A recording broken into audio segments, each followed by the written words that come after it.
میخوای اینجوری وصولش کنی؟ دنبال گرفتن دیت. ببین تو این محله کسی حق عربده کشیدن و لاتبازی نداره. زورتون به بچه رسیده. آفرین، نه خوشم اومد. هنوز تیز دستی تو داری. پول دادم کارت را بیفته. حال شدی؟ آقا فیضی صبر کن، دست نگرد. بابا شما چی میگه؟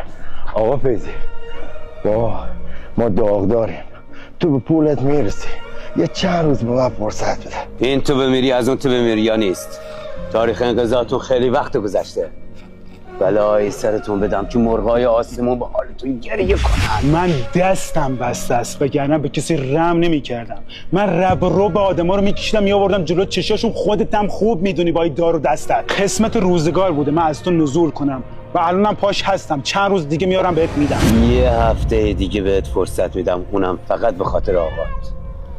چکت وصول نشه جلوی مغازه آویزونت میکنم. بریم بچه ها.